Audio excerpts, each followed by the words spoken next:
ഈ കലാലയങ്ങളിലൊക്കെ SFI നേതാവായി മാറിക്കഴിഞ്ഞാൽ ഇഷ്ടം പോലെ മാർക്ക് കൂടുതൽ കിട്ടുമെന്നാണ് കേൾക്കുന്നത്. ഇപ്പം പുതിയ കേസും വന്നു എന്ന് പറയുന്നു. എന്തൊരു വാസ്തവമുണ്ടോ? SFI നേതാവായി കഴിഞ്ഞാൽ പരീക്ഷ എഴുതാതെ പാസ്സാവും. അത് വലിയ നേതാവായാൽ പരീക്ഷ എഴുതുകയേ വേണ്ട, പാസ്സായി. പക്ഷേ കണ്ടുപിടിച്ച് കഴിഞ്ഞാൽ റദ്ദാക്കും. കണ്ടെത്തി വാർത്ത കൊടുക്കുന്നവർക്ക് കേസും വരും, നമ്മൾ കണ്ടതാണ്. പിന്നെ SFIക്കാരാണെങ്കിൽ വ്യാജ സർട്ടിഫിക്കറ്റ് ഉണ്ടാക്കിയിട്ട് ഗസ്റ്റ് ലെക്ചറായിട്ട് ജോലിക്ക് നേടാം. അതും SFIക്കാരാണ്. പിന്നെ കലിംഗ യൂണിവേഴ്സിറ്റിയിൽ നിന്ന് സർട്ടിഫിക്കറ്റ് കിട്ടും, SFI നേതാവായിട്ട് വിരാജിക്കാം. അപ്പോൾ ഡിഗ്രി ജയിച്ചില്ലെങ്കിൽ PGക്ക് പോവാം. ഇങ്ങനെയൊക്കെ ഒരുപാട് സംഭവങ്ങൾ കേരളത്തിലുണ്ട്. അതിൻ്റെ ഏറ്റവും അവസാനത്തെ ഉദാഹരണമാണ് ഇപ്പോൾ ഗവർണർ എടുത്ത് തോട്ടിക്കളക. അത് ഡയാന എന്ന് പറയുന്ന SFI നേതാവാണ്. ഡയാന കോഴിക്കോട് സർവകലാശാലയിലെ വിദ്യാർത്ഥിയായിരുന്നു. MAക്ക് പഠിച്ചു, പരീക്ഷ എഴുതി. 2009 MA എക്സാം കഴിഞ്ഞു. MA എക്സാം എഴുതുമ്പോഴത്തേക്ക് ഒരു പ്രശ്നം ഉണ്ടായിരുന്നു. നമുക്കറിയാമല്ലോ, 75% മിനിമം ഹാജർ വേണം പരീക്ഷ എഴുതാൻ. അതെ, ഈ ഹാജരുണ്ടായിരുന്നില്ല. എന്നിട്ടും പരീക്ഷ എഴുതാൻ അനുവദിച്ചു. പാസ്സായി കഴിഞ്ഞപ്പോൾ 8 വർഷം കഴിഞ്ഞപ്പോഴത്തേക്ക് ഡയാനയ്ക്ക് കുറച്ച് മാർക്ക് കൂടുതൽ കിട്ടിയാൽ കൊള്ളാമെന്നൊരാഗ്രഹം. 8 വർഷം കഴിഞ്ഞപ്പോൾ. അപ്പോൾ 8 വർഷം കഴിഞ്ഞപ്പോഴത്തേക്ക് വേറെ കാര്യമുണ്ട്. 8 വർഷം കഴിഞ്ഞപ്പോഴത്തേക്ക് ഈ മാർക്കെല്ലാം കിട്ടിക്കഴിഞ്ഞ് ഡയാന കോഴിക്കോട് സർവകലാശാലയിലെ അസിസ്റ്റൻറ്റ് പ്രൊഫസറായി. അപ്പോൾ കുറച്ചുകൂടെ മാർക്ക് കിട്ടുന്നതല്ലേ. അപ്പോൾ ഏതായാലും മാർക്ക് കൂടുതൽ കിട്ടാനായിട്ട് ഒരു അപേക്ഷ കൊടുത്തപ്പോൾ അന്നത്തെ വൈസ് ചാൻസലറായിരുന്ന അൻവർ ജഹാൻ സുബൈർ അത് തടഞ്ഞു വെച്ചു. വീണ്ടും ശ്രമം നടത്തിയത് 2018 അന്ന് അവിടുത്തെ ഒരു മോളി എന്ന് പറയുന്ന ഒരു ബന്ധപ്പെട്ട രജിസ്ട്രാറോ മറ്റോ ആണ്. അവരിത് തടഞ്ഞു. എൻ്റെ പേരിൽ അവർക്ക് പെൻഷൻ പറ്റിയപ്പോൾ റിട്ടയർ ആയപ്പോൾ അവർക്ക് പെൻഷൻ പോലും കൊടുത്തില്ല. ഇത് തടഞ്ഞതിൻ്റെ പേരിൽ. പിന്നെ എന്ത് ചെയ്തെന്ന് പറഞ്ഞാൽ അവസാനം മിനി സുകുമാരൻ HOD ആയ സമയത്ത് ഇവർക്ക് 17 മാർക്ക് കൂട്ടിക്കൊടുക്കാനായിട്ട് തീരുമാനിച്ചു. എത്ര പരീക്ഷ എഴുതിയിട്ടപ്പോൾ 8 വർഷം കഴിഞ്ഞു. 17 മാർക്ക് കൂട്ടിക്കൊടുക്കാൻ തീരുമാനിച്ചു. അത് സിൻഡിക്കേറ്റ് അംഗീകരിച്ചു. അപ്പോൾ ഇത് വലിയ വാർത്തയായി എന്ന് പറഞ്ഞാൽ നമുക്കറിയാം, ഈ യൂണിവേഴ്സിറ്റി മേഖലകളിൽ നടക്കുന്ന കൊള്ളരുതായ്മകളൊക്കെ പുറത്തു കൊണ്ടുവന്ന് കുറച്ചെങ്കിലും വിവരങ്ങളൊക്കെ നമ്മളെ അറിയിക്കുകയും ഇവിടെ നടക്കുന്ന തോന്നിവാസങ്ങൾ, ഭരണകക്ഷിയായി ബന്ധപ്പെട്ട ആളുകൾക്ക് നിയമനങ്ങൾ, മാർക്ക്, എഴുതാത്ത പരീക്ഷയ്ക്ക് ഡിഗ്രിയൊക്കെ കൊടുക്കുന്ന ഈ തെമ്മാടിത്തരങ്ങളും തെണ്ടിത്തരങ്ങളും ഒക്കെ പുറത്ത് കൊണ്ടുവരുന്നത് സേവ് യൂണിവേഴ്സിറ്റി ക്യാമ്പയിൻ കമ്മിറ്റിയുണ്ട്. അതിൻ്റെ ചെയർമാൻ RS ശശികുമാർ. കേരളത്തിലെ സഖാക്കൾക്ക് കിട്ടിയാൽ അരച്ച് കലക്കി ജ്യൂസാക്കി ഒറ്റ വലിക്ക് കുടിക്കാൻ അത്ര സ്നേഹമുള്ള ആളാണ് ശശികുമാർ. ഈ യൂണിവേഴ്സിറ്റികളിൽ നടക്കുന്ന കൊള്ളരുതായ്മകൾ മുഴുവനൊന്നും വന്നിട്ടില്ല. അദ്ദേഹത്തിൻ്റെ കൂടെയുള്ള ആളുകളും ഗവേഷണം നടത്തുന്ന പോലെ കണ്ടുപിടിച്ചതാണ് നമ്മൾ സമീപകാലത്ത് കേട്ട വലിയ ആൾക്കാരുടെ ഭാര്യമാരുടെയൊക്കെ നിയമനം ഉൾപ്പെടെയുള്ള നിയമലംഘനങ്ങൾ, യൂണിവേഴ്സിറ്റിയുമായി ബന്ധപ്പെട്ട കാര്യങ്ങൾ അദ്ദേഹം തന്നെയാണ് ഇത് കൊണ്ടുവന്നത്. ഇങ്ങനെ ഇതെല്ലാം അപ്പോൾ നോക്കുമ്പോൾ ഇത് കേസ് വന്നു കഴിഞ്ഞപ്പോഴത്തേക്ക് വൈസ് ചാൻസലർ ഗവർണറാണല്ലോ, ഗവർണറുടെ മുൻപാകെ വന്നപ്പോൾ ഗവർണർ രജിസ്ട്രാറോട് ചോദിച്ചു, എന്താണ് ഇവർക്ക് അറ്റൻഡൻസ് ഇല്ലായിരുന്നല്ലോ, അറ്റൻഡൻസ് ഇല്ലാതെ എങ്ങനെ ഒരു പരീക്ഷ എഴുതി എന്ന് പറഞ്ഞപ്പോഴത്തേക്ക് രജിസ്ട്രാറുടെ മറുപടി അറിയാമോ? നമ്മളൊക്കെ കോളേജിലൊക്കെ പഠിച്ചിട്ടുള്ളതാണ്. അത് അറ്റൻഡൻസിൻ്റെ കാര്യമൊന്നും നമ്മൾ കൃത്യമായിട്ട് സൂക്ഷിക്കാറില്ലെന്ന്. നമ്മൾ പഠിച്ചപ്പോൾ അങ്ങനെയാണോ? അതായത് മിനിമം അറ്റൻഡൻസ് ഇല്ലെങ്കിൽ വേണ്ട ഫീസ് അടച്ച് കണ്ടോണേഷൻ അപേക്ഷയൊക്കെ കൊടുത്തിട്ട് വേണം, പിന്നെ ചിലപ്പോൾ മെഡിക്കൽ സർട്ടിഫിക്കറ്റ് വേണം. അപ്പോൾ ഈ കേസിൽ പറയുകയാണ്, ഡയാനയുടെ കേസ് വന്നപ്പോഴത്തേക്ക് യൂണിവേഴ്സിറ്റി രജിസ്ട്രാർ പറയുകയാണ് അറ്റൻഡൻസ് ഒന്നും കാര്യമായിട്ട് യൂണിവേഴ്സിറ്റി രേഖപ്പെടുത്താറില്ലെന്ന്. അപ്പം ഒരു വേണ്ടപ്പെട്ട ആൾ, പ്രത്യേകിച്ചും സഖാവാണെങ്കിൽ അയാൾക്ക് വേണ്ടിയിട്ട് എന്തു നിയമവും എങ്ങനെയും മാറ്റിമറിക്കും. നോക്കൂ, മഹാരാജാസ് കോളേജിൽ ഉള്ള വിദ്യാർത്ഥിക്കാണല്ലോ ഈ പറഞ്ഞതുപോലെ എഴുതാത്ത പരീക്ഷ പാസ്സായെന്ന റിസൾട്ട് വന്നത്. അത് പുറത്ത് വാർത്തയായി വിവാദമായില്ലായിരുന്നുവെങ്കിൽ ഈ ബിരുദം കിട്ടിയ ആൾ, എനിക്ക് കിട്ടിയത് ഞാൻ എഴുതാത്ത പരീക്ഷയ്ക്ക് ബിരുദം കിട്ടിയതാണെന്ന് പറഞ്ഞ് ക്യാൻസൽ ചെയ്യുമായിരുന്നോ? ത്യജിക്കുമായിരുന്നോ? ഒരിക്കലും. അങ്ങനത്തെ ഒരു ത്യാഗിയാണോ അദ്ദേഹം? അല്ലല്ലോ. അപ്പോൾ കിട്ടി. സംഗതി വിവരം പുറത്ത് വന്നതുകൊണ്ട് മാത്രം എന്നെ മനഃപൂർവ്വം വാരിത്തേക്കാൻ ചില ഉദ്യോഗസ്ഥർ എനിക്ക് മാർക്കിട്ട് തന്നതാണെന്നൊക്കെ പറയുന്ന നാടകം നമ്മൾ കണ്ടു, അല്ലേ? അതെ. അപ്പോൾ ഇതാണ് നമ്മുടെ കോളേജുകളിലും ഇത് മാർക്ക് കൂട്ടിയിട്ട് കൊടുക്കുന്നത് കേരള യൂണിവേഴ്സിറ്റിയിൽ സംഭവിച്ചിട്ടുണ്ട്. വേണ്ടപ്പെട്ട വിദ്യാർത്ഥികളാണെങ്കിൽ അവർക്ക് മാർക്ക് കൂട്ടിയിട്ട് കൊടുക്കുന്നത്. SFIക്കാർക്ക് വേണ്ടി പോലീസ് പരീക്ഷ കോൺസ്റ്റബിൾ ടെസ്റ്റിൽ നടത്തിയ കളി. അപ്പോൾ SFI ആയിരിക്കുക, DYFI ആയിരിക്കുക എന്ന് പറഞ്ഞാൽ നമ്മുടെ വിദ്യാഭ്യാസ മേഖലയിൽ എന്തു തോന്നിയാസവും കാണിക്കാമെന്നതിൻ്റെ പ്രത്യക്ഷ ഉദാഹരണമാണ് ഇപ്പോൾ വന്നിരിക്കുന്ന ഡയാനയുടെ കേസ്. അപ്പോൾ ഡയാനയുടെ കേസ് വന്നപ്പോൾ ഇപ്പം ഗവർണർ, ചാൻസലർ എന്ന നിലയിൽ ഈ 17 മാർക്ക് കൂട്ടിയിട്ടത് ക്യാൻസൽ ചെയ്തിട്ടുണ്ട്. അപ്പോൾ ഇതിപ്പോൾ പുറത്തു വരാനുള്ള കാരണം എന്നറിയോ? ഇത് പുറത്തു വരാനുള്ള കാരണം നമ്മുടെ ശശികുമാറിൻ്റെ നീക്കമാണ്. അപ്പോൾ ശശികുമാർ ഇത് പുറത്തു കൊണ്ടുവന്ന് പത്രത്തിലൊക്കെ വാർത്തയൊക്കെ കഴിഞ്ഞപ്പോഴത്തേക്ക് നമ്മുടെ ഡയാന മാഡം അവരിതിനിടയ്ക്ക് MA കഴിഞ്ഞിട്ട് ഈ അസിസ്റ്റൻറ്റ് പ്രൊഫസർ പണി പാളും എന്ന് മനസ്സിലായിട്ടാവണം LLB പാസ്സായി, ഇപ്പോൾ അഡ്വക്കേറ്റാണ്. അതിൽ നിന്ന് മാറി ആദ്യം നിന്നൊക്കെ മാറി.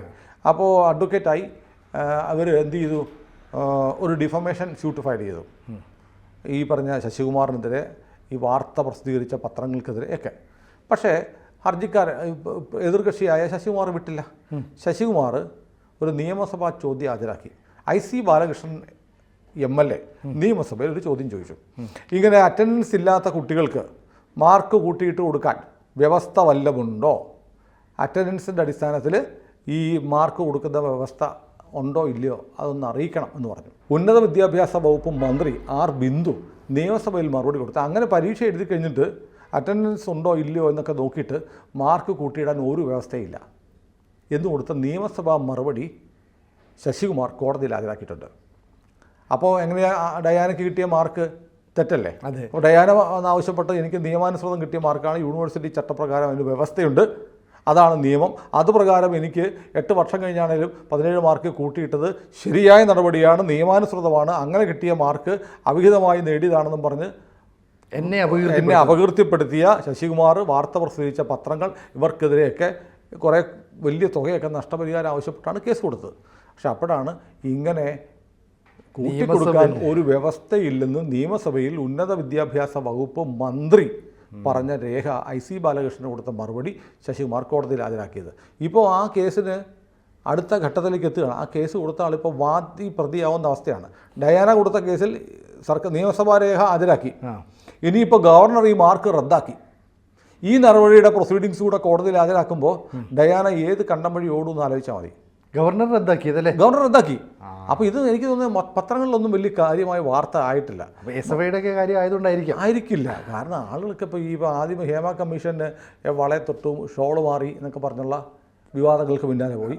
അത് കഴിഞ്ഞിട്ട് ഇപ്പോൾ ADGP RSS നേതാവിനെ കണ്ടു. ഇതിപ്പോൾ നാളെ ഇപ്പോൾ കേരളത്തിലെ DGP അടക്കമുള്ളവർ കേരളത്തിൽ പ്രധാനമന്ത്രിയോ അല്ലെ അമിത്ഷായോ ഒക്കെ വന്നാൽ അവരെ കാണാൻ പോകുമെന്ന് എൻ്റെ സംശയം. അല്ല, സെക്യൂരിറ്റി കൊടുക്കാൻ പോലും പോകത്തില്ലായിരിക്കും. വന്ന പ്രശ്നമാണ്. കാരണം ചിലപ്പോൾ ഈ പ്രധാനമന്ത്രിക്ക് എല്ലാവർക്കും ഷേക്കാൻ്റെ കൊടുക്കും, തോളത്തൊക്കെ തട്ടും അല്ലേ? DGPക്ക് അങ്ങനെ ഷേക്കാൻ്റെ കൊടുത്താൽ തകർന്ന്. പക്ഷെ വേറൊരു കാര്യം കൂടി ഉണ്ട്, ഇവർ മറന്നു പോകുന്നൊരു കാര്യമുണ്ട്. ADGP അല്ലെങ്കിൽ SP എന്നൊക്കെ പറയുന്നത് കേരള പോലീസ് സർവീസിലെ ഉദ്യോഗസ്ഥരല്ല, കേന്ദ്ര സർവീസ്, ഇന്ത്യൻ പോലീസ് സർവീസിലെ ഉദ്യോഗസ്ഥരാണ് ആണല്ലേ? അത് മനസ്സിലാക്കുന്നില്ല. അപ്പോൾ അത് പറ്റ അത് RSSകാരെ അതുകൊണ്ട് പോയി കാണണമെന്നില്ല. പക്ഷേ ഞാൻ മനസ്സിലാക്കുന്നത് കഴിഞ്ഞ ദിവസം നമ്മൾ പറഞ്ഞ പോലെ ഒരു ഉത്തരവാദപ്പെട്ട ക്രമസമാധാന പാലനത്തിൻ്റെ ചുമതലയുള്ള ഉദ്യോഗസ്ഥൻ, അദ്ദേഹത്തിന് എല്ലായിടത്തും ബന്ധമുണ്ട്. ലോ ആൻഡ് ഓർഡർ സിറ്റുവേഷൻ ഉണ്ടായാൽ വെടിവെപ്പും പോലീസ് ലാത്തിച്ചാർജും മാത്രമല്ല ക്രമസമാധാനം ഉറപ്പിക്കാനുള്ള മാർഗം, മറിച്ച് ഡയലോഗ്സ് വളരെ പ്രധാനപ്പെട്ടതാണ്. അതെ, കേരളത്തിൽ RSSും CPIയുമായി വലിയ കലാപങ്ങൾ നടന്നിട്ടുണ്ട്. അപ്പോൾ കേരളത്തിലെ പോലീസിലെ ഉത്തരവാദിത്തപ്പെട്ട ഒരാൾക്ക് RSSുമായി ബന്ധപ്പെട്ട ഒരു സംഘർഷം ഉണ്ടാകുമ്പോൾ അതിൽ നിന്ന് അവരെ പിന്തിരിപ്പിക്കാൻ കഴിയുന്ന പ്രധാനപ്പെട്ട പദവിയിലിരിക്കുന്ന ഒരാളുമായിട്ടൊരു കണക്ഷൻ ഉണ്ടാകുന്നത് സംസ്ഥാനത്തിന് ഗുണമാണോ ദോഷമാണോ?